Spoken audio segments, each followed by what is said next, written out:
quirky costume enthusiast. And I look like the mascot of Bob's Big Boy Burgers. Our powers combined. We are the Movie Gauntlet! From behind the collector's desk, we're going to be counting down the Marvel movies to celebrate the 10-year anniversary of the MCU. The collectors being us in this situation because no one likes a bandwagoner. No, just don't Google some of this merchandise. Disclaimer. These Marvel items may or may not have been purchased in 2018. Join us 10 years into the past for the very first MCU offering, Iron Man. Being that old 5-star rating system is so passe, we've come up with our own system-breaking movies based on none other than the Infinity Gauntlet.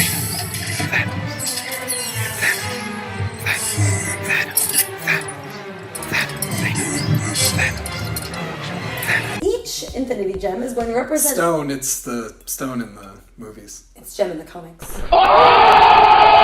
Each Infinity Stone is going to represent a different element required in making up a great movie. So our very first stone is purple, which is the Power Stone, and that represents our story. So Erica, I know you don't remember this because you're a child, but back in 2008, the only superhero movies we really had was Ghost Rider. We had Fantastic Four 2. We had Spider-Man 3. I love Spider-Man. I do love Tobey Maguire. Out of nowhere came this Ferrari of a superhero, and that was Iron Man, with the most realistic story we have ever seen in a superhero movie. I was 14 when Iron Man came out, so I definitely recall it being good. I'm gonna give it an 8 out of 10. Excuse me, I'll give it a 9 out of 10 then. The Reality Stone, which is the red one, is going to represent special effects. As cool as that costume is, I have always wondered how often Robert Downey Jr. was ever even in it. Yeah, that's right, and they made fun of this in Spider-Man Homecoming. If you even cared, you'd actually be here. We did watch it this year, and it being 10 years old, I gotta say, the special effects held up pretty well. Yeah, I like the scene where he's in Yinsen's village and he's shooting the rocket and walking away, not falling. I mean, it's ridiculous. Even the Power Rangers fell when there was an explosion. But regardless of this, I give it a 9 out of 10. 8 out of 10. Next is Yellow, which is the Mind Stone, which is acting. Robert Downey Jr. as Iron Man is iconic. I'm talking Captain Jack Sparrow iconic. I'm talking Leonard Nimoy as Spock iconic. You can't see Robert Downey Jr. without seeing Tony Stark. That is true, and I think it went to his head because poor Terrence Howard waits for Tony Stark for 3 hours in the beating hot West Coast sun in full dress uniform. What's wrong with you? What? 3 hours. I got caught doing a piece for Vanity Fair. For 3 hours. For 3 hours, you got me standing. Waiting on you now. Let's go. Makes that great War Machine reference. Next time, baby. And then gets replaced in the next movie. We need to talk about the MCU villain problem because that is a real thing. Obadiah Stane has the worst name in all of the MCU, and I have this theory that Jeff Bridges plays a different form of Lebowski in every movie since then. Nobody calls me Lebowski. You got the wrong guy. I'm the dude, man. You might be onto something there. All things considered, Gwyneth Paltrow's character being completely useless in the first movie. Oh, wow, what's that? It's like a little device. It's like a thing that's gonna pick the lock. I give the acting a 7 out of 10. Yeah, and even though he's the dude, I give it a 6.5.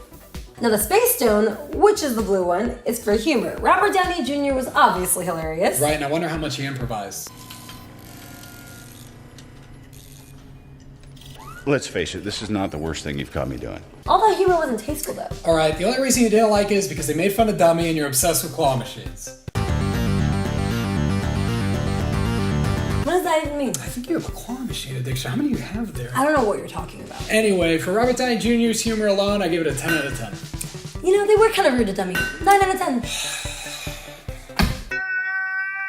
Next is Green, which is the Time Stone, or how well does the movie hold up. It's just as relevant now in 2018 as it was in 2008. There's still international arms dealing, there's still a conflict in the Middle East, and we have our own Tony Stark in Elon Musk. Let's be glad, however, that the MCU's come such a long way for female characters since then.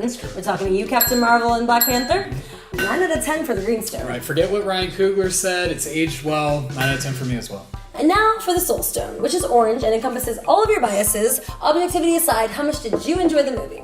Iron Man started a multi-billion-dollar movie franchise, and its cultural impact alone earns it major points in my book. Right, and it was the first superhero movie to teach kids that it's okay to have a normal job, in this case, being an engineer, which touches me personally because my dad is an engineer. What are you doing? Popcorn for the movies. That's so It's my bladder bag. Shut up. For that alone, I give it a 9 out of 10. I enjoyed it as much as an adult as I did as a kid.